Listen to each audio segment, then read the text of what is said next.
আমরা হাসিনার পতন ঘটিয়েছি বলতে হবে, ফ্যাসিবাদী হাসিনার পতন হয়। বাংলার ইতিহাসে কিছু নাম কেবলই নাম নয়, প্রতিবাদের প্রতীক হয়ে থেকে যায়। 1 শতাব্দী আগে সেই নাম ছিল ক্ষুদিরাম বসু।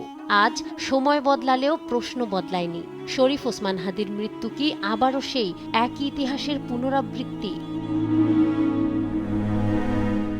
1908 সাল, ব্রিটিশ শাসনের দমন নিপীড়নের বিরুদ্ধে দাঁড়িয়ে অপ্রাপ্তবয়স্ক এক তরুণ ক্ষুদিরাম বসু।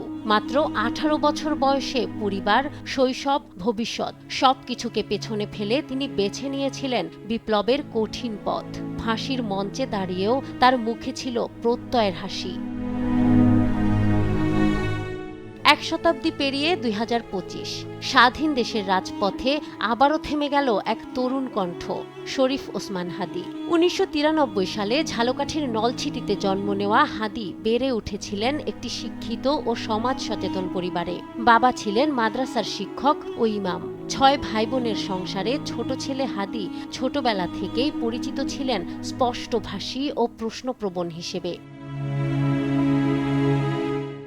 ঢাকা বিশ্ববিদ্যালয়ে পড়াশোনার সময় থেকেই রাজনীতির প্রচলিত কাঠামো তাকে সন্তুষ্ট করতে পারেনি। রাষ্ট্রের কাছে জবাবদিহি চাওয়া, নাগরিক অধিকারের কথা বলা, এই সাহসী অবস্থানই তাকে টেনে আনে রাজপথে। 2024 সালের ছাত্র জনতার আন্দোলনে হাদি হয়ে ওঠেন পরিচিত কণ্ঠ, যার বক্তব্যে ছিল সংস্কার আর ইনসাফ ভিত্তিক রাষ্ট্রের দাবি। এর মানে কি এইটা যে বিচারিক হত্যাকাণ্ড বললে?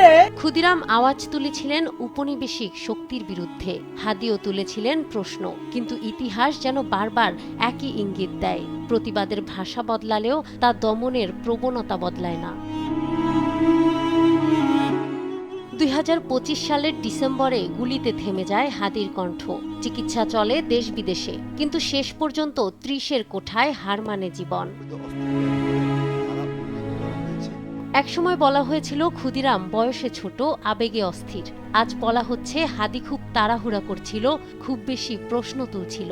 সময় বদলেছে, শব্দ বদলেছে, কিন্তু ইতিহাসের বিচার কি আসলেই বদলেছে? তরুণ বয়সেই নিভে যাওয়া ওসমান হাদির জন্য আজ কাঁদছে গোটা বাংলাদেশ।